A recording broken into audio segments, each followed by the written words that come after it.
Good morning and welcome to the UK Boarding School exhibition online. Andison Education have been organising the exhibition in Dubai twice each year in February and November since 2006. We provide families with free impartial advice and guidance and help them through the process of selecting a UK boarding school. In 2020, we celebrated our 20th anniversary. Unfortunately, we haven't done a lot of celebrating this year. Under normal circumstances, you would have been meeting school representatives in Dubai face to face. This is the 5th online exhibition that we have hosted since March, and we hope to get back to Dubai on the 26th and 27th of February for our next exhibition. All families should have received a school information sheet and a map so that you've got basic information about each school taking part. We'll be following up with the families and put you in contact with the schools that you'd like to find out more about. The session will be recorded. You can watch both days then in your own time. And we do encourage you to put any questions in the chat feature, which the schools will answer directly.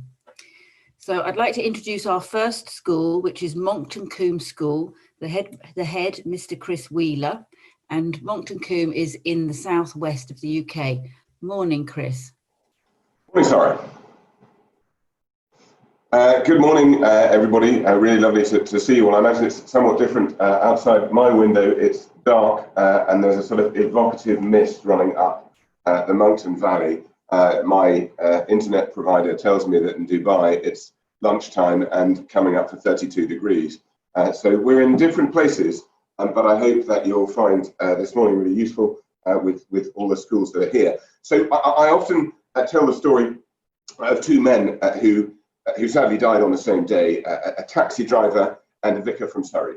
The taxi driver was quite a frightening man. He had a shaved head and he was a big, big man, and he had tattoos all the way over his body, and he had a big tattoo of a serpent running all the way around his torso, and the head and the tail of the serpent landed on his shoulder blades, and in between the tattoo of the head and the tail of the serpent, there was a tattoo of two taxis smashing into one another. He was a pretty frightening looking man. And the vicar from Surrey, he was just a vicar from Surrey. And sadly, they died on the same day. St. Peter took them in through the gates of heaven, and he took them to a huge palatial mansion with a pool and a bar. And he turned to the taxi driver and he said, "This is you." And the taxi driver was very pleased. He went into this new heavenly residence, and they carried on through his private gardens down into the woodland. And at the bottom of the path, they came to a small wooden shack with a broken window. And St. Peter turned to the vicar from Surrey and he said, "This is you." And the vicar from Surrey said, "No, there must be some mistake, because I've spent my life serving the Lord and preaching his gospel." And St. Peter said, "Ah, yes, but unfortunately, during your sermons in your church in Surrey, your congregation slept. But during that man's taxi rides, everybody prayed." Now, my thing about all of that is that ultimately we've got to think as schools very carefully about the impact that we're having. And the thing that I would encourage you to think about as you make this journey is to ask yourself the question, what is the impact that this school is having with my child? Because each of those things will be different. So for Monkton, I suppose there are three things that I would say. The first is that we are a journey rather than a destination school. Now that comes out in all sorts of ways. Monkton was one of the first schools alongside Wellington to begin the pastoral tracking AF tracking system, which we can certainly talk more about if you're interested at a later stage in your journey. Lots about adaptability at Monkton. We focus around learning attributes rather than necessarily thinking about where it is that you're trying to go. I suppose that plays out in all sorts of ways. This week we had the filming of our school play, which obviously won't be able to occur during national lockdown. So before the national lockdown began, we had sort of socially distant school play filming occurring in one of our main quads.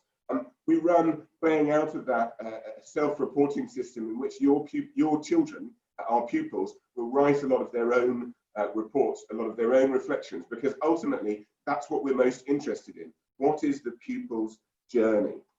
The second thing I'd speak to is we're very much about questions rather than answers.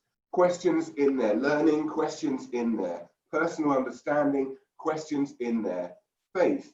And that's very much, again, that sort of sense of right school, right child comes through in there are children who very much want to be sort of given the information that they should learn and to be able to learn it. And then I think there are children who are curious, who want to explore, who want to engage in the world, who want to work things out for themselves. And Moncton is very much a questions rather than answers school. I suppose the way I'd sum that up, my daughter, in fact, joined the senior school this year in year 9, and I was talking to her house parent just before she started. She said, "Is there anything that you're worried about?" And I said, "Well, I suppose the only thing is she sort of feels she hasn't found her thing. You know, she thought it was horse riding, and then one of her friends did more of that than she did, and then she thought it was netball, and you know, she's got a sort of county netball player in her team, and she feels that's not her thing. She thought it was reading, and so on." And the house parent said to me, "Oh, that's really interesting, but we need to help her encourage her to stop thinking about things in the school silo and start thinking about things in terms of life." So my experience of your daughter, Mr. Wheeler, is that, you know, she's somebody who's really about people. She's really funny. She's really engaged in things in that way. So that sense of sort of questions, not answers, and the things that we as a school want to be asking your children is really important. And then the third thing I guess I'd say is that Moncton's a school very much about individuals and community. To return for a moment, I suppose, to a taxi, I got into a taxi a few months ago when you could still do that. And the old lady taxi driver said to me, "Oh, I'm very pleased to have the head of Moncton in my taxi because I wanted to tell you about a pupil that I had." So this young man got into my taxi, and there was a member of staff in the back, I think. But he was the most interesting young man that I've ever talked to. And he was really interested in me. He was engaged and he was curious. And I was really impressed. I said, "Gosh, that's lovely to hear." She said, "No, that's not the end of the story." She said, "I had to take him to the hospital. I dropped him off at the hospital. I was so impressed by him. And then a couple of hours later, I was called to go back and pick up at the hospital. And I picked up the same young man, but his arm was in a cast. And what I hadn't realized when I was taking him to the hospital is that he'd just broken his arm. And nonetheless, he was still talking to me as if he was the most engaged and engaging person to talk to." So there's something really striking, I think, about a community. Maybe I'm just obsessed with taxis, but there's something really exciting about a community, I think, that operates in that way. And Moncton is very different, in my experience, as a community. And I've worked across a range of schools. I've worked internationally. Moncton has a very unusual feel to it. I guess the last thing I'd say is that in front of me, and not in front of you at the moment, I'm in front of you, but everybody else in front of me are the other people that are going to present. And what you're going to hear this morning is a whole range of really impressive schools. Every single one of them is great. And I think parents can get really worried about feeling that this is a terribly big decision and that they're going to find it difficult, and it can be really challenging. And the advice I would give you is the same advice that my brother gave me when I went to buy my wife's engagement ring. And I wasn't really sure how to do that. I was pretty nervous about the whole thing. He said, "You need to go to a place called Hatton Garden in London." I said, "What's that?" He said, "It's a street full of jewelry shops." I said, "Well, jewelry shops frighten me. London frightens me. Why would I go to this terrible sounding place?" He said, "It's all right, mate. It's all very Harry Potter." I said, "I'm sorry, what?" He said, "It's all very Harry Potter." I said, "I've got no idea what you're talking about." He said, "The wand chooses the wizard." He said, "You will see one engagement ring and it will say all the things that you want to say to Georgie at this most special day in your and her life." And my thing is, school choice, kind of the same gig. In the end, I went to Hatton Garden. It was terrifying, but there was one ring that really called to me, even more excitingly as a newly qualified teacher. It was the one ring I could afford, but it also did really call to me. There was something about it that summarized. It was, if you're interested, it was a solitaire diamond wrapped in, anyway, it's not relevant. But school choice is the same. It's about how a place makes you feel. And the challenge with an online piece of research is that that's harder to get across. So do engage. Think through who you hear from this morning, and then work out how you can engage so you can get that feeling, that understanding, and trust your gut instinct. I've got a lovely parent called Liz Earle who talks a lot about gut intelligence. And I think in recent years, we've started sort of writing that off, and I would really encourage you to listen to that voice. Which are the people that you hear from that you think that begins to sound like the sort of place my child could be happy, could thrive, could succeed? We could all talk to you about Oxford results and A-level results and all those other things, but in the end, it'll come down to a place your children are going to feel happy and thrive. Thank you, Chris. That is exactly looking for the place where they're going to be happy and thrive. So thank you, Chris. That's put us into a very memorable start to our online exhibition. And you'll remember the taxi stories and the engagement ring and the reference to Harry Potter. So now I'd like to introduce James Hodgson, headmaster of Bedford School, all boys school in the Midlands. Good morning, James. Good morning, and good morning all. It's nice to be here. Thanks for asking me along. Everything you need to know about Bedford School is encapsulated in this painting just behind me, which is on my wall in my study. The first thing to say, and it might seem counterintuitive from looking at it, is that we have a phenomenal sporting programme. So the boy who painted this painting joined us as a sports scholar in Year 9, as a golf scholar specifically. And we have about 10 of those golf scholars in the school, and we have an arrangement with Woburn Golf Course, which is about 20 minutes away, who have 3 top championship courses, to provide a scholarship programme for the 5 years that they're at the school. And they go out to Woburn every Tuesday, Thursday and Saturday afternoon and play golf. And on Monday, Wednesday and Friday afternoon, they can stay at school and use the golf simulator here with the golf professional that we have on staff. This guy is now on a golf scholarship at an American university, as it happened, as he left school, and he stays in touch with the school through the Old Bedfordian Club. We also love creativity. Now, this painting is obviously quite a good painter, this boy too, but he had a wonderfully creative mind. And this building, this is the main building of the school here, burnt down in 1979. And it's one of the great stories of the school because it burnt down on a Saturday night, and on Monday morning we were up and running, period 1, as normal at school, even though virtually every classroom in the school had gone. And the timetabler had sat on Sunday, and he had re-timetabled all the lessons to take place in places like swimming pools and pavilions and boarding houses and so on, so that the school could just carry on as normal. And that tells you quite a lot about the school in itself. It's a very much a sort of get up and get on with it sort of place. But Josh decided and told the whole school that he was going to paint a painting of the school, and then he was going to put it on an easel and set fire to it. And as he set fire to it, he was going to film the setting fire. And then on the night of March the 3rd, which is the anniversary of 1979, he was going to take the film out to the front of the school and project it onto the school so that we could all watch the flames licking up the walls again. And about 70 or 80 of us went out there and watched this thing, and it was absolutely amazing to watch, great atmosphere. And we went inside, and that was the end of it, until about 6 months later, he told us that he hadn't actually burnt his painting at all. He burnt a copy of his painting. And the painting itself now sits on the wall in my office. And I thought that was it's a rather wonderful story of not just somebody who wants to paint a painting, but someone who wants to be really creative in their use of it. The third thing is that Josh had mental health difficulties at the end of the 5th form and the start of the 6th form. He couldn't even hit a golf ball for 6 months. He missed quite a lot of school. We had to drop him down to 2 A-levels for a bit. We helped him through it. And by the end of his school, he'd sat 3 A-levels and he got 2 A-stars and an A grade. And as I said, he's now on a golf scholarship out in America. He did extremely well. But more to the point, he spoke to the whole school about what it was like to go through mental health difficulties and come out the other side. He then took a gap year and he went around the whole of the UK's golf courses and spoke about teenage mental health in a desire to help young people in the UK who are going through the same things that he'd gone through. So we like to think we've got extremely strong pastoral care here, but we've also got a very strong commitment to service.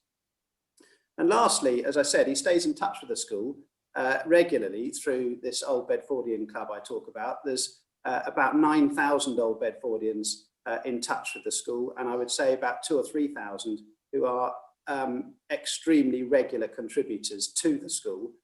It does the school an awful lot of good, of course, but also it's a tribute, I think, to the boys in the place that they remain friends with each other for the whole of their life and not just for the 5 years that they're here.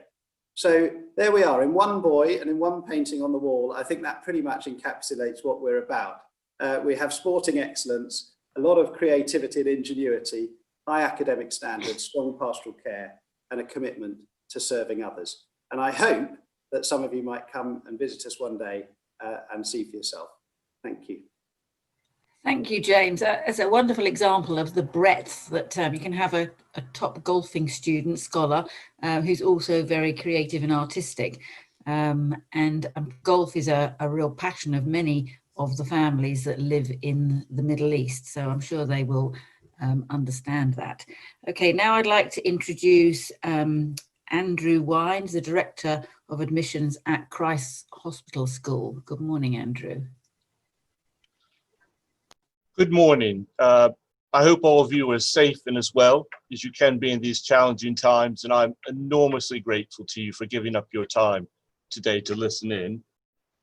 It's a glorious, glorious autumn morning here in Sussex, and I hope that on one of these mornings in the future, your child will be here with us. And as has been mentioned before, these are difficult decisions, challenging times. What might be some of the reasons why your child might join us? First of all, we are a full boarding school, a community of 900 pupils, age 11 to 18, equally co-ed. That means for your child, we're a 7-day-a-week school. We're not one of the so-called British boarding schools where on Friday the Brits go home and a few internationals are left knocking about the shop and a few expats trying to find something to do.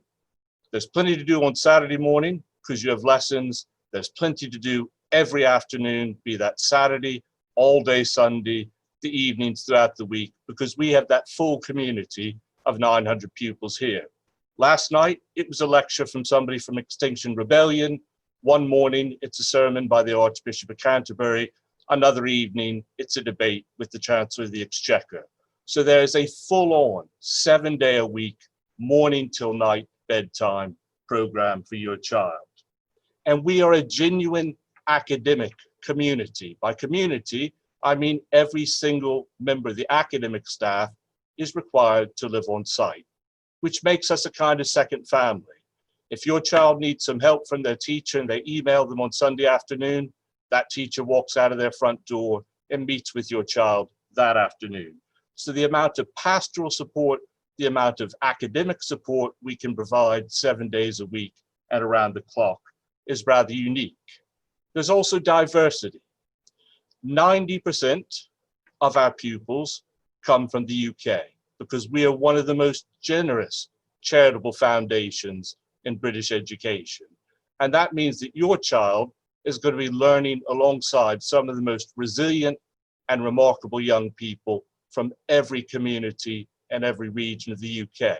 And yet 10% of our children come from abroad and provide that international element as well. In terms of learning opportunities, top academic results, top academic facilities, but also broader curricular opportunities. We're trying to educate the whole person holistically. We want personal development, we want leadership skills, we want commitment to the world around you. The 2 youngest Brits to scale Mount Everest were Christ Hospital pupils. Joseph Launchbury can still occasionally be seen playing rugby for England. You can see some of the finest artwork. In terms of music, we are almost a conservatory. The extent of our music department, the number of teachers, professional performers who come down on the train from London to pay the bills by teaching our children and then return to London to perform in the evening. It's just a fantastic opportunity there. Easy access to international airports. We have our own rail station right here on site. Gatwick Airport is almost within spitting distance.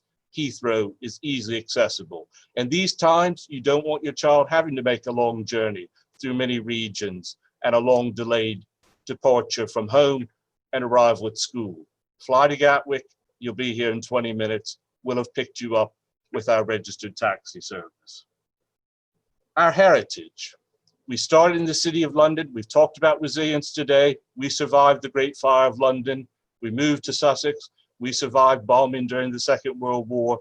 Our heritage is rich. Our connections to the City of London, our network opportunities are enormous. But the thing I want to stress in these times are stability and security. We have a rich enough foundation. We have an extensive enough site. We have large enough buildings and facilities that social distancing is so easily achievable for us. Our rural site means that we are socially distanced by and large when we need to be from the rest of the UK. And this is enormously important. We have our own COVID testing facilities. We've had 900 pupils from all around the UK, all around the world on site since September. And I'm very pleased to report that to date, we have not had a single pupil infection. That's down to the discipline, the hard work of the pupils, the planning we put into place, but the unique and privileged position we have to implement such measures. So we can survive a crisis, we're stable, we stay open, and as you all know, young people's lives are much better lived in person than through pixels. So thank you enormously for your time this morning, and we really look forward to your interest and perhaps to welcoming your child to Christ Hospital soon. Thank you very much. Thank you, Andrew. I think Andrew touched on a few key points there. A truly full boarding environment, safe and secure, easy access to international airports. Thank you, Andrew. And now, I would now like to introduce Jessica Miles, Headmistress of Monmouth Schools for Girls and representing Haberdashers Monmouth Schools. So that's a girls' school and a boys' school. Good morning, Jessica. Good morning, everyone. And I should just send out a brief warning here and an apology if the door behind me opens and some young faces appear. It's all about family, and that's what I probably should say first about the Monmouth family of schools. I am indeed headmistress of the girls' school here in Monmouth, but I'm in the very fortunate position to be part of a family of schools. And I have in fact got two sons who go to Monmouth School for Boys, who are 15 and 9. And although it's quite early in the morning here, I have a fear that perhaps the door might open and two fresh faces might pop through to say hello. So, but that's what it's all about. It is about family. And I think that is the word I would stress about the Monmouth family of schools, particularly if we have families here today who have siblings. This is a perfect environment because we have the best of both worlds. We have the best of single sex education, but then we have a co-educational sixth form. And I'd be very happy to answer any questions on that for you later. So yes, we are based here right on the borders in Wales. England is just over the other side of the street, literally. So it's interesting times for us during these COVID times. We are based in the incredibly beautiful Wye Valley. It's an incredibly inspirational place, which I really believe impacts on the education of our young people. It's safe, it's enriching, it's a world away from the pressures of city life.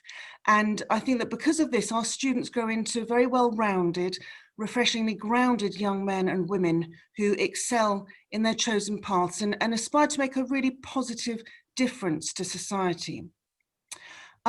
We attract families who want their children to achieve excellent academic standards, of course, but also families who are interested in the exceptional co-curricular activities that we offer, while they develop strong social skills, responsibility, and a real sense of community. Monmouth schools are based, they are in the heart of Monmouth town, and we have quite an exceptional relationship with our community here. The schools are very vibrant, there's outstanding teaching and learning, but I think that each individual achieves of their very best because they're encouraged within a very calm and supportive environment that promotes self-confidence, self-belief, and a real can-do attitude.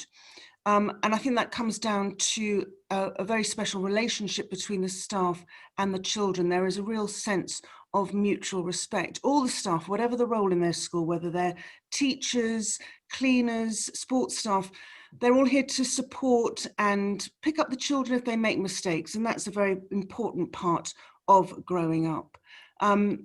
All of the schools here today, all of us, we have results that are outstanding.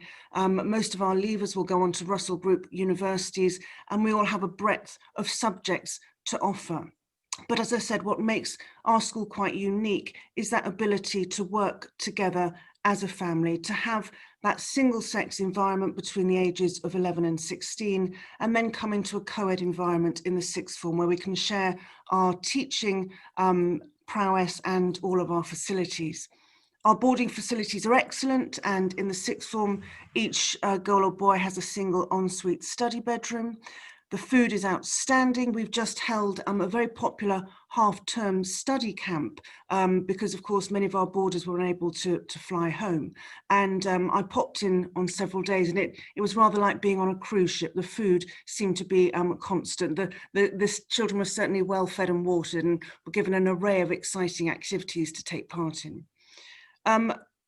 These are wonderful schools. Of course, I would say that as the headmistress, but as I mentioned, I've got two children who actually want to get up in the morning and go into school. And I think in these days where there is quite a bit of uncertainty around, it is just joyful to have an adolescent who actually wants to get up and go into school, and a 9-year-old who bounds into school each morning. And I'd have to say the same thing about my staff as well. The fact that they wake up with a smile on their face, they come into school with a smile on their face, and they normally go home with a smile on their face, just says something about the school. And I'd go back to what Chris said at the beginning. It is so much about instinct. I'll often say to parents, it's a bit like buying a house. Of course, there's more emotion attached to it, but it is an enormous investment. And sometimes there might have to be a compromise. There might not be everything that is right about the house. The garden might be a bit too small. You might want to have a bigger kitchen, but there is just something about that house when you walk in that gets to your gut. And similarly, as Chris said, that's something that perhaps we can't do over a Zoom. So please ask questions of all of us. Look on all of our schools will have websites that will just give you a taste. And if you can find examples of students speaking, that will really get to you as well. But it really is a pleasure to be here. And I really hope that every child who comes here will enjoy their education and achieve everything that is within their potential and more, because at these schools, we appreciate that a young person's success on life is built on a foundation of balance, self-belief, and most importantly, personal happiness. Thank you. Thank you very much, Jessica. And I think Jessica said some things there that we do often hear from families. It is a huge emotional decision and is enormous investment, but there's so much positivity in what all the school delegates are saying today, and we are here to help the families make that important decision. I'm now going to introduce Caroline Jordan, the headmistress at Headington School, which is an all-girls school in Oxford. And just to remind the panelists that there are some questions coming in, if you can answer them on the chat. Thank you. Good morning, Caroline. Good morning. Lovely to join you. So let me tell you a little bit about Headington. We are in Oxford, as you can see on your map, and very much embody the whole spirit of this university city. And it is very an academic place being at Headington. We have fantastic teaching and we really stretch them. But Headington's so much more than that. It's about a holistic way we look after our girls. And interestingly, we've done a lot of work with our alumni recently.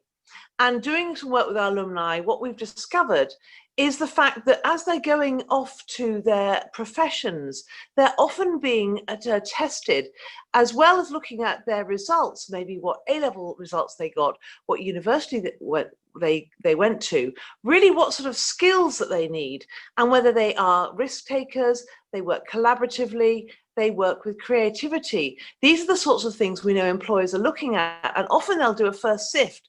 So it's actually made us really think about how we prepare our girls for that world and to make them future ready. And by doing so, we've looked at our fantastic co-curricular program and how we can work on that, enhance it, and actually make sure that every girl is a risk taker, has got used to coping with failure, how to work as part of a team, how to work collaboratively, and all the sorts of things you will do in a school like Headington, like play sports, be in the orchestra, take part in a play, get used to standing in front of your peers, and indeed children older than you and speaking to them. These are really vital life skills. It's not simply getting those results. So that's what we've been concentrating a lot on, and I'm really delighted. It's fantastic for me right now in this sort of early morning that I can see here in Oxford to see our new building, The Hive, which is open in September, which is absolutely our creativity and innovation centre, where we're bringing all of these things together so we can make sure our girls work in that type of way regularly, So as they go off into the world of work, because ultimately this is what we're preparing our children for, they have these fantastic skills. Just a little bit more about Headington. We are, yes, in the middle of the city of Oxford, and yet we have a fantastic green site with lots and lots of open spaces. We are right next to both universities. Brookes is opposite us, and the University of Oxford is down the hill within a mile. And we have an awful lot of interaction with both those universities, both with academics who come into school to speak to the girls on different occasions. And indeed, we have an opportunity to take our girls down to the departments, and we do an awful lot of that. Also, we're very close to transport that takes us straight into London and to Heathrow. And in fact, we go and take the girls to and from the airports at the beginning of term. That's a very important thing that we do. And the other thing we've done by talking to our parents over the last few years is realise that EXIATS isn't something that always works for those overseas families. So EXIATS are something that the children can have. That's a weekend. If you are in the UK, you can have them out and enjoy time with them. If you're not, we'll keep them safe with us. At the end and the beginning of each term, we'll also get them to the airport. So I'm very, very aware that we only have a short time, and there's an awful lot of schools who have a lot of great things to say to you, but we'd love to welcome you to Oxford and to show you Headington very soon. Thank you, Jessica. And Jessica touched on something there that's actually coming up in the questions about an EXIAT weekend. So families that aren't familiar with the terminology, an EXIAT weekend is when a school closes. So there may be no Saturday morning school. The children will go home on Friday after school day has ended and return probably on Sunday night for boarders. So I'm not going to stop for questions. There are a number coming in. In the beginning, they were coming into the panelists only, but now they are coming into panelists and all attendees. So please do refer to those questions and answer them. So now I'd like to introduce to you David Woods, the principal of Hockerell Anglo-European College, which is something a little bit different. So we look forward to hearing from David. Hello there. Yeah, good morning from here and good afternoon to you over in Dubai and wherever else you're joining this conference. I'm great. It's really good to be here. I'm delighted to be participating. I have to say, I don't think I've ever done speed dating before, but this feels a little bit like it actually. But I hope that you're finding the information from all of the schools really helpful and useful as you make these really difficult decisions about where you'd like to send your child to. I'm actually going to tell you a little bit about my story because I'm actually new to the school. I started here in September. So the thinking that you're having to go through about where you will send your child to school is a bit the process that I had to go through as well, about whether I wanted to come and work here at Hockerell. So I've had a really, I've been very fortunate in my teaching career. I taught in the UK in state schools, and then I taught in Singapore at Tanglin Trust School, and then I was at International School of Geneva. And I got to a point where I felt like a change. And so I was looking at what schools I might be interested in, and coming back to the UK was something I was quite interested by. And I came across Hockerell. And what's interesting about Hockerell and different, I think I'm right in saying, to all of the other schools here today, is that we are a day and boarding school, but we're a state school. Which means that we're quite different to the others in the sense that the education at our school is free.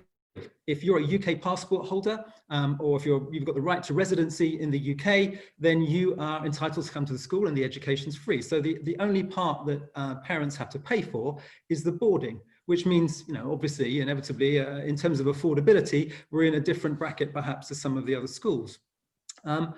So that was quite an interesting thing to come to a state school. The other thing that I'm very passionate about is the International Baccalaureate. I've worked in schools where that's been, the key feature. International School Geneva is where it was first conceived of. And unusually, the school here at Hockerell, we teach the International Baccalaureate post-16. And so that has a really interesting appeal because of the nature of the qualification, but also its appeal for parents whose children aren't necessarily thinking about coming to the UK and might want to go to universities in other countries. As well as those who are interested in the UK because of the much broader curriculum that it allows you to have, so students don't have to narrow down quite so soon. So we're a day school, a boarding school, a state school. We offer the middle years program in the beginning, the first 3 years of school. We do GCSEs, and then we do the IB diploma. And what that means is that the community here is quite a unique community because we have people from the local area, from around Bishop Stortford, so we're just near Stansted Airport. We also have people who are boarders who come in from all over the UK, and we have quite a sizable international boarding community as well. And as the other schools are, we're a full 7-day-a-week boarders, but we do have weekly boarders as well. So it's a really interesting community. So for me, coming from an international background, coming to a UK-based school that's UK but is also international has been a really interesting thing. What impressed me most, as somebody was saying as well about you, when you choose a house, it's not necessarily about how many bedrooms it's got, that kind of thing. It's more of an emotional thing. When I came here, what impressed me, I think, was the quality of the young people. They're very, very impressive young people. They've got a great maturity to them and a confidence to them. And they're also, because they're working in school with students from all over, they have a real worldly awareness and a kind of sensitivity that I'd not seen in other schools. And I found that really interesting. And I think that's part of the qualification, and it's partly about the community of people that we have here. We have teachers who are very, very passionate about the school. We have a good balance of older and younger members of staff. But we have these students, that come from all over, and it makes a very interesting place. So for you as parents, you might say, well, that's good. But I think what you need to think about is, yes, you're going to find lots of schools with really good outcomes in terms of their examination results and university entrance. But what you've got to think about is, where's a school that my child is going to flourish, where they're going to feel confident and happy? Hockwell, I think, is a great place. I work here, I'm going to say that, but it's kind of cool to be clever. Students are really passionate about what they do. They care about what they do. The teachers know and care about the students. And I think when they leave here, as mentioned by some of the other schools, there's a really close bond with the school, and they want to be involved, and they stay together as friends beyond the school, which I think is really testament to the strength of the community that we have. So if you're looking for something a little bit different, a state boarding school, that might be affordability, might be a factor for you. That's something to think about for us. But we have a very international curriculum, a very international community, and it's a very happy place to work and study and to be. And I recommend it to you. Okay, thank you very much. Thank you, David. So a state boarding school, which we get a lot of families who come and say they didn't even know they existed. I think there's only about 35 across the whole country, and one offering the IB, which again is quite unique. Now I'd like to introduce to you Louise Wyville, Director of Admissions at Kingsley School, another school down in the southwest. Morning, Louise. Good morning. Thank you, Sarah. And thank you ever so much to everybody that is joining the webinar this afternoon, and obviously in other locations. What I'm going to do is I'm going to start off and tell you a little about our personal journey, actually, my personal journey, not just as a member of staff at Kingsley School, but also as a parent. I was working in a wonderful prep school in the southeast of England back in the sort of 2010, and we have two daughters, and our eldest daughter at the time was 10 years old and had just been diagnosed with dyslexia.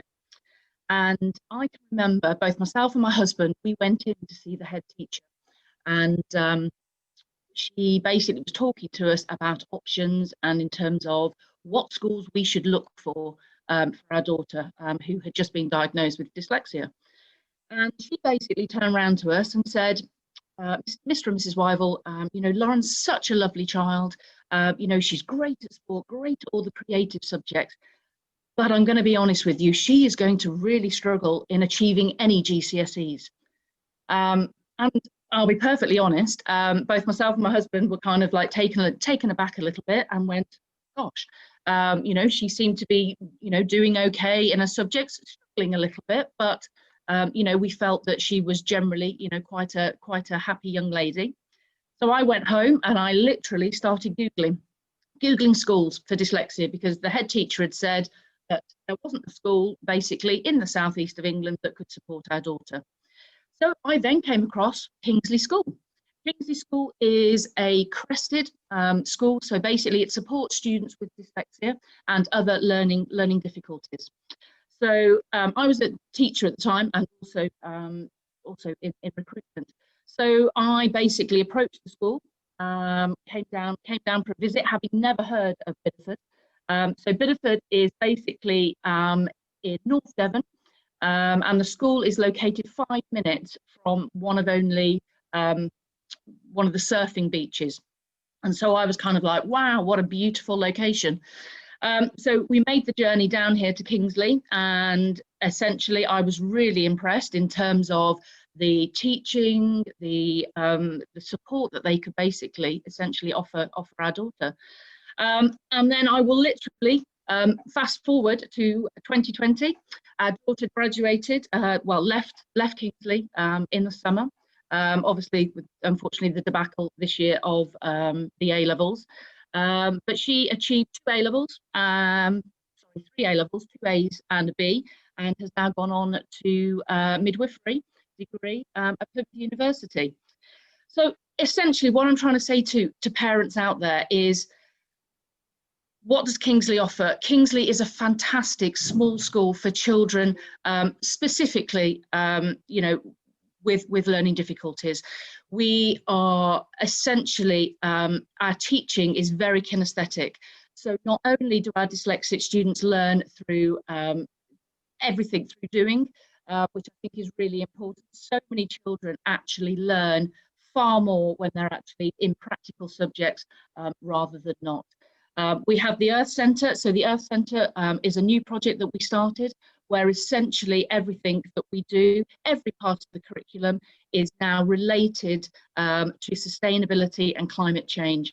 And we have our new ecology zone, which actually we've now taken over one of our rugby pitches. So all of the students in every single aspect of our curriculum is now sort of practical based. So we aren't a school where children will sit in the classroom and they'll copy off the whiteboard. We are out. You'll often see children out and about in school actually being practical in their lessons. So it's not just about the science experiments, it's about, maths. You'll often see, them doing maths outdoors. And I think essentially that's what Kingsley is all about. We're a lovely small school, fantastic rapport with the students. We have an outstanding learning development centre, and now also not just with dyslexic students, but we have a broad range of students possibly that we're able to support with ADHD as well. Lots of sports in the curriculum as well. We're not a full boarding school, so for us it's Monday to Friday. Saturdays we have introduced since COVID a recovery curriculum because so many students hadn't been in school for 6 months, and that essentially, and then we have activities on the afternoon, and then often trips for children. We run a surf program all year round, so all of our boarders and our day students attend the surfing activity program, which is on a Wednesday afternoon, and then for those diehards, they continue all throughout the year.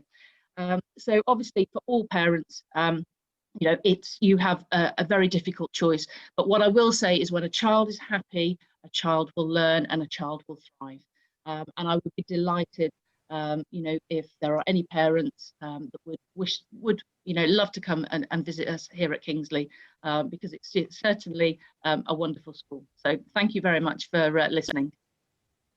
Thank you very much, Louise. Good to have somebody mentioning about learning support, and anyone that wants to continue an activity like surfing that they're doing in the Middle East, that sounds like a really good option, and also the personal experience that Louise gave to you, so that's fantastic. Now I'd like to introduce to you the Warden of Llandovery College, Dominic Findlay. Morning, Dominic. Good morning, everybody, and thank you for that welcome, and welcome to all of the participants. Llandovery College is a remarkable college in South Wales, where I've been warden or headmaster since September 19. And I have to say, this is probably the most passionate and warm school community that I've ever seen in my 30 years in education. All the schools here, quite rightly, will evidence some outstanding qualities, and you've heard many from my colleagues. And we are no different. We're proud of our academic success. From a non-selective background, we are regularly gaining 50% at A and A stars at A levels and similar at GCSE. Our university destinations are predominantly Russell Group universities, including medicine and Oxbridge. However, we're just as proud of those small group of students that want to take a different route, and that may be apprenticeships at 18 or into the world of professional sport, where many of our students enter. We have small classes, I'm sure like others, at all age groups to ensure the quality of contact and support and challenge is maximised. And again, we're a co-ed day and boarding school, with approximately 50% of our pupil population boarding at any one time. But what's different about Llandovery College? We're a small school, but we punch hugely above our weight. We have a record and quality of sports that is second to none. Our boys and girls follow an opportunity to gain an elite rugby programme experience in the sixth form, partnered by 3 professional rugby clubs, the Scarlets, the Ospreys and the Dragons. This is a UK first and is also being backed by the WRU. Boys and girls have the opportunity to fulfil their dreams to become professional players. We also have a junior academy, which is intertwined within the GCSE programme, again offering for boys and girls to develop their skill base. Llandovery College boasts over 550 international rugby caps, including the world record holder Alan Wynne-Jones, who recently managed 149 caps. The college and I have a simple saying: passionate about sport, serious about education. And here at Llandovery, we offer an incredible sports package where you'll get international development across rugby, hockey and other sports, led by quality coaches. But the difference for me here at the college is that it's planned within your curriculum time, so that we ensure you make your academic progress alongside that sporting prowess. Our boarding is also different. It's small, it's family-led, run by pastoral housemasters and mistresses and not academic staff, to ensure that those staff are purely focused on your sons and daughters' happiness out of school hours. Our academic programme offers a new 3-year GCSE programme starting in year 9, but also at A-level. We offer A-levels and BTECs to ensure that we can match your academic abilities to the correct course. Now, not every student finds academic classes easy. That's a fact in life. And we have an outstanding learning support department that aids and guides our students in all of their individual learning needs. Our location in South Wales is relatively close to Cardiff, an hour and a half away from Birmingham International Airports, and we have a regular Heathrow run to pick up and collect our students. Do come and make contact with our admission teams. Come and see what this incredibly passionate college has to offer your child. The opportunities are endless when you combine passion, enthusiasm and quality. Thank you. Thank you, Dominic. Small school, and Dominic touched on the strength of the rugby. Girls' rugby is something that we often do get asked for by families living in the Middle East, and also BTECs. If you want to find out more about BTECs, we're here to help you and we'll put you in contact with the schools. So now I'd like to introduce to you Corinna Fries from Mill Hill School, which is very close to London. Morning, Corinna. Okay, good morning. Thank you, Sarah. Well, my name is Corinna Fries. I'm the Assistant Registrar International at Mill Hill School. Mill Hill School is a wonderful boarding school for boys and girls aged 13 to 18, located in London. In order to bring the boarding at Mill Hill School alive, I will take on the persona of an imaginary past pupil. For the next 3 minutes, I will be Zeynep Yilmaz from Istanbul in Turkey. She's only imaginary, but all her experiences could be real. Hello, I'm Zeynep Yilmaz. I'm 19 years old and I'm a former Mill Hill School pupil. I'm now studying material science and engineering at Imperial College London, and I'm very happy. I joined Mill Hill School when I was 16 in September 2018 in year 12 for the A-level program. When I first joined Mill Hill School, I arrived in London new and a bit lost, but I had a very warm welcome by the housemaster of Mill Hill School and settled in very quickly. In year 12, I shared my room with a lovely Russian girl. We became very good friends. In year 13, I had my own room. The atmosphere in the boarding house was overall very friendly, and it soon became a home from home. My parents were also very happy with Mill Hill School. They had regular contact with my housemaster and always knew how I was doing. It was also very easy for me to travel home during the school holidays, as Mill Hill School is only 30 minutes from Heathrow Airport. My A-level subjects were mathematics, further mathematics, physics and business. I liked all my teachers very much. They were very approachable and always offered extra support if I needed any. What I also liked very much at Mill Hill School was a wide-ranging offer of sports, music, arts, or other activities.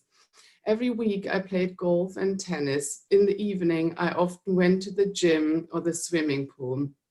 My roommate was a wonderful piano player and singer. She joined the orchestra and choir, and it very much enriched her school life. My dream was always to study at one of the London universities, such as Queen Mary, City, or Imperial College. The head of university and post-school guidance at Mill Hill School helped me a lot to choose the right subjects and write my personal statement. For Imperial College, I needed 3 A's. I worked very hard, and in the end, I managed to achieve my dreams. Thank you very much for listening. Thank you, Karina. So a real insight into the breadth of what Mill Hill has to offer through a personal story. That was really, really good. Now I'd like to introduce you to Ros Nairn, the Director of Admissions at Bede School, which is down on the south coast. Morning, Ros. Good morning. Hello, everyone. Thanks for joining us today. So at Bede, we believe very much that no two pupils are the same. We try and enable each child to find their own passions and pursue those. Compared to many schools, we're quite a modern school. We're only 40 years old at our senior school. And I think rather than expecting pupils to conform to age-old traditions, we try and mould our school to meet the needs of each individual child. This sort of quite personalised offer is possible only due to offering a very diverse programme, I think. So academically, we offer GCSEs and A-levels, but also more vocational BTECs that some of the other schools have mentioned too. And for us, that can include quite unusual subjects, such as animal management. Our co-curricular programme offers 100 different options each week, spanning the visual and performing arts, hobby-based activities, down and walking, woodcraft, jewellery making, and our ever-popular zoo activity, which sees people spending time in our on-site zoo with the lemurs and meerkats and monkeys that we have with us. There are lots of academic enrichment options as well, including our UK space design team, debating or computer programming. Sport plays a very big part in life at Bede's. We offer academy programs in football, cricket, hockey and tennis. And unlike in some schools, pupils can train in these sports all year round. So for real specialists and elite sports people, that's really important.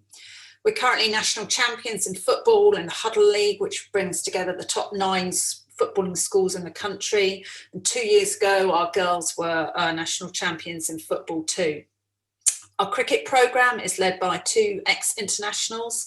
And at the moment, we have 7 of our recent alumni who are playing professional cricket in either England or overseas. Beyond the elite sport, we also put very high value in participation. We want to ensure that any child who wants to represent their school has the opportunity to do so. And we offer non-competitive options for children as well: yoga, Zumba, dance, a lot of weight training and gym training programs. Our visual and performing arts offer is quite innovative, I think, nurturing talent both on the stage and in areas like costume and stage design and lighting. Our dramatists perform regularly in professional theatres to paying audiences and at the Edinburgh Fringe. We have a dance school, the Legat School of Dance, and this offers a very high level of dance training, around 20 hours a week, which pupils can combine with a traditional academic programme. It is quite a busy week for them. Academically, our A-level results average at 75% A star to B, and 9 out of 10 of our pupils will go to their first choice university. Our first year programme involves a carousel, a really exciting mix of options, introducing pupils to subjects like philosophy, psychology, economics, statistics. The academic and co-curricular offer is underpinned by our tutoring system, and this is probably the heart of the school. Tutors are there every day for pupils, giving them support, not just in terms of their academic performance, but also guiding their social development, promoting their emotional well-being, trying to guide them and help build resilience. In essence, our tutors are the go-to person for pupils, but also for their parents. And this is really important for our overseas parents, that they have a one-stop shop in the school. It's a testament to the contribution of tutors, I think, that so many of our alumni return to the school every year from right across the world to see these people who have been so important to them. Our boarding houses are purpose-built and in some cases award-winning. But I think what makes boarding special, and I think you've heard this from other schools as well, it's hard to explain. It's the atmosphere, it's the warmth that you would feel if you were able to come to us. We are committed to being a full boarding school. That means we invest in our weekend programme, and we don't have ex-IATs at Beeds. Our prep school offers a small and family-led boarding community on the beach in Eastbourne nearby, and this is the perfect preparation for senior boarding. The prep school generally offers mirrors the senior school offering. It has expansive opportunities inside and outside the classroom. So I think what I'd finish with is just to say that when I show families around Beeds, one of the things that parents often say to me is, I really wish I could have come to a school like this. And I think this is because the parents who spend time with us really recognise that whilst we are committed to achieving the very best outcomes in terms of exam results and university destinations, we also believe that there should be an intrinsic value in a child's school days, and that is important as the destination is, so too is enjoying the journey. Thank you, and I hope to be able to welcome you to Beeds soon. Thank you, Ros. Really informative there. Anything from animal management through to the range of subjects that you offer. So if I can ask panelists and attendees to keep looking at the questions, there's a lot coming in about if their child's ill, how you get university guidance. And if I can just say to the attendees, tomorrow in our session, we have a further 10 schools, and we have UK study group, which gives advice and guidance to expat families, UK and EU passport holders on eligibility for university home status fees. So now I'd like to invite Susie Jeffries from Tudor Hall, which is an all-girls school quite central in the UK near to Oxford. Morning, Susie. Good morning. Morning, everybody. Lovely to be here today and to tell you a little bit about what I think is a very special all-girls school in Oxfordshire. So I just want to start by describing a Tudor girl to you. And a Tudor girl would be recognised by being someone who's happy, confident and ambitious. And being an all-girls boarding school, we have the fantastic opportunity to work just with girls. And I think there's real benefit there. They've got the chance to be themselves, to learn who they are in a really supportive environment and to find out what makes them tick. That's not to say there's the absolute absence of boys. They do see boys, they do interact with boys, from debating to activities abroad to socials. As well as our setting, I want to touch on kind of the things that we feel are particularly special about Tudor.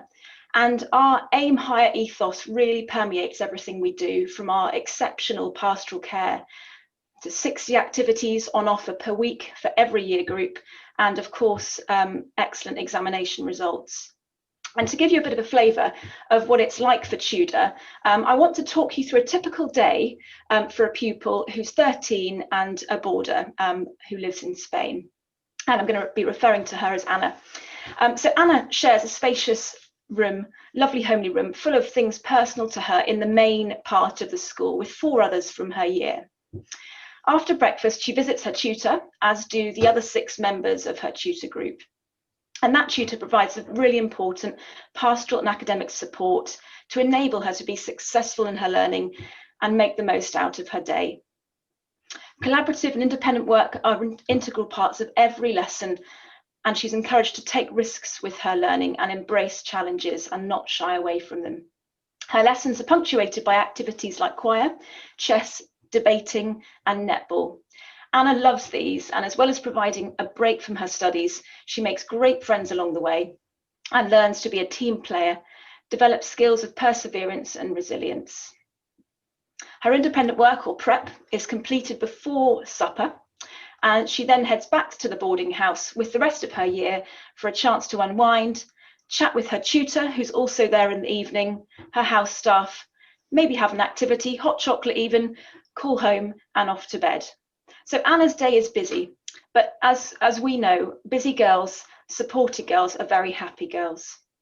And being a small school, we pride ourselves in really knowing each individual to recognise their potential and importantly help them excel and be the very best versions of themselves. There's been a lot of talk about what happens at weekends, and we're a full boarding school, so we are open at weekends. The girls do go home at exeats, not at the moment with the circumstances, but Saturdays and Sundays are equally as buzzy as the week. The girls are involved in lessons on a Saturday. They've then got the chance to do sport, cookery, arts, any of the activities I've mentioned, plus trips and socials. Challenge at Tudor's definitely not shied away from, and the girls really do set their sights high. For some, that's trying out for the county hockey team, others applying for competitive courses at prestigious universities, but there really is something for everyone. And with our really small tutor groups, we're able to know what makes them tick and how to help them recognise what's the best fit and what's the best journey for them. I want to touch briefly on our school motto, Habeo et Dem, I have that I may give. And for us, that's really at the heart of everything we do and all the decisions we make as a school. From charitable work close to home to further afield in countries like India and South Africa, which we've had links with now for more than 10 years with regular programmes. But really importantly, that care that everyone gives to themselves within the school community. As part of the journey towards the end of school, we always ask the upper sixth at the end what they've really valued about their time at Tudor. And this is something I've been involved in for the last 12 years, those interviews with them. And if I crystallise and distill down the things that they say that really they've really valued, would be the commitment and support of their teachers, that they've been able to be themselves and become confident young women, and also the fun and friendship they've had along the way. So I just want to wrap up by saying that what the Tudor girls are really like. And for me, I feel that they're bright, they're assured, they're intellectually curious, and our alumni go on to work in a range of industries from engineering to the arts to medicine, and their bonds are really strong, and for many they last a lifetime. We're a small school, we're supportive, and we really punch above our weight. We'd love to invite you to Tudor. For now, that will be virtual. We have got virtual open day that exists already on our website, but also there'll be a 360 tour where you can jump in our classrooms, our boarding houses, look at our facilities to get a really good feel of what we're like. So thank you very much, and we hope we'll be able to see you soon. Thank you, Susie. And I think that reminds me of something that we do often say to families. Boarding is a way of life. It's about just about an education. And you do make friends for life. I still can get together with 15 of my friends that I was at school with. So that's all we've got time for today. Thank you to the families that have joined us. There are still a few questions coming in. And tomorrow at 5 p.m. UAE time, we'll have a further 10 schools that you can join. And to all of the families, we will send a link to the recording of this. So now, just to close this session, I'd like to introduce my colleague, Nikki Harlow. Hello everybody, and thank you for joining us today, both thanks to the participants and also to our speakers today. We just wanted to remind you that at Anderton Education we're working really hard to try and encourage you to look past the current situation, look to the future and think about applications for 2021 and beyond.